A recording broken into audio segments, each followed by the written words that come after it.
Hola, mi nombre es Juan Ramón Ibarra, estudiante de Derecho de la Universidad TecMilenio. Con este video presentaré mi opinión y análisis sobre el caso Lagos del Campo versus Perú, resuelto en la Corte Interamericana de los Derechos Humanos en el 2017. Este caso es crucial para entender cómo los derechos laborales también son derechos humanos, y haré una comparativa con la legislación mexicana, incluyendo la reciente reforma del outsourcing. Considero que la resolución de la Corte Interamericana de los Derechos Humanos fue adecuada y jurídicamente acertada.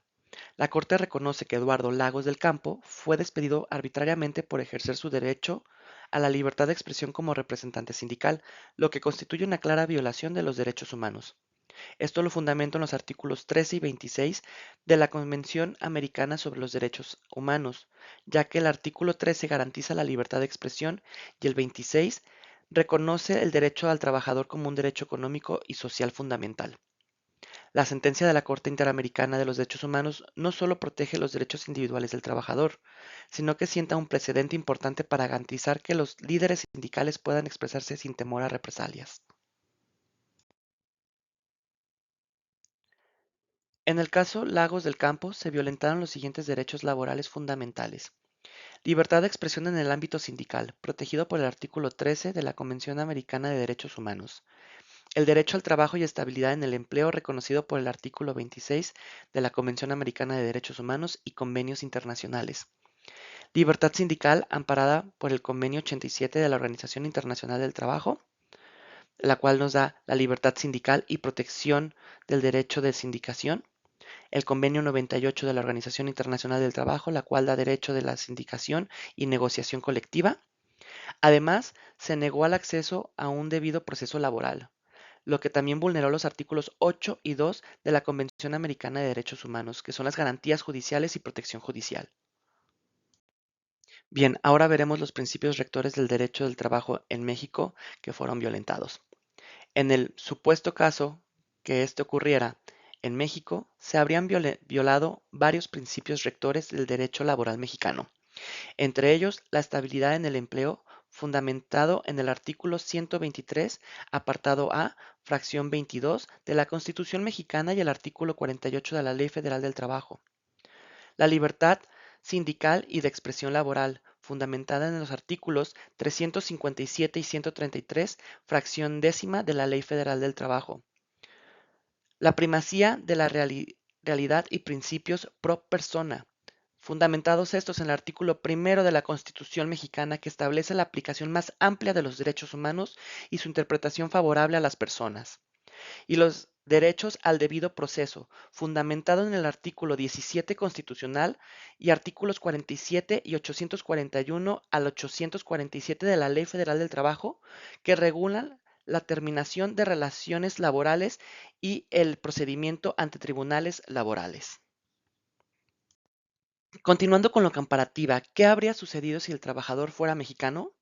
Pues bien, si el señor Lagos del Campo fuera ciudadano mexicano y hubiera sido despedido por ejercer su liderazgo sindical y expresar sus opiniones en defensa de los trabajadores, podría presentar una demanda laboral por despido injustificado ante un tribunal laboral, solicitar su reinstalación o indemnización constitucional conforme al artículo 48 de la Ley Federal del Trabajo, denunciar la violación de derechos humanos ante la Comisión Nacional de los Derechos Humanos, invocar la protección de los tratados internacionales firmados por México, que forman parte del bloque constitucional según el artículo primero de la Constitución.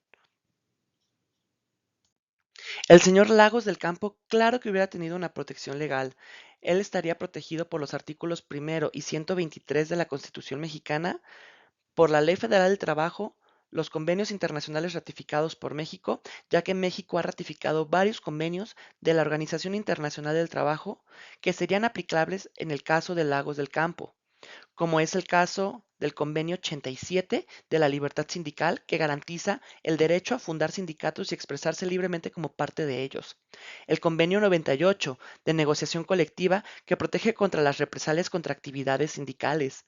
El Convenio 111 de no discriminación en el empleo protege contra despidos por razones ideológicas o sindicales. y el Convenio 154 de negociación colectiva, que fomenta la participación de los trabajadores en las condiciones laborales, al igual que el Convenio 158 de terminación del empleo. Aunque este no ha sido ratificado por México, es una referencia importante en el derecho comparado. El caso Lagos del Campo versus Perú demuestra la importancia de proteger los derechos laborales como derechos humanos. En México, aunque el marco legal es más robusto gracias a las reformas recientes como la del outsourcing del 2021, aún es necesario seguir fortaleciendo los mecanismos de protección para evitar despidos arbitrarios y garantizar la libre expresión sindical. La Constitución, la Ley Federal del Trabajo y los convenios internacionales de la Organización Internacional del Trabajo son herramientas claves para lograrlos. Nos llevamos como cambios claves en la reforma del outsourcing del 2021, la prohibición de la subcontratación del personal que realiza actividades esenciales del objeto social o actividad preponderante de la empresa. Se permite únicamente la subcontratación de servicios especializados o ejecución de obras especializadas, siempre que no formen parte del objeto social ni de la actividad económica principal. La empresa de servicios especializados debe registrarse en el patrón público de la Secretaría del Trabajo y Previsión Social y se establece la responsabilidad solidaria entre contratante y contratista por el cumplimiento de obligaciones laborales de seguridad social. Los trabajadores subsecuentes que no realicen actividades esenciales deben ser reconocidos como empleados directos del beneficiario final.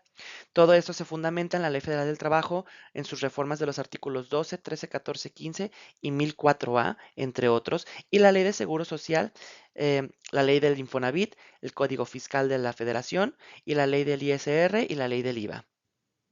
El objetivo de esto fue combatir abusos, garantizar la seguridad social, reconocer antigüedades y promover empleo formal y digno.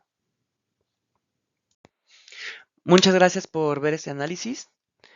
Espero no hayan tenido dudas y muchas gracias por acompañarme en profundizar este tema. Hasta la próxima.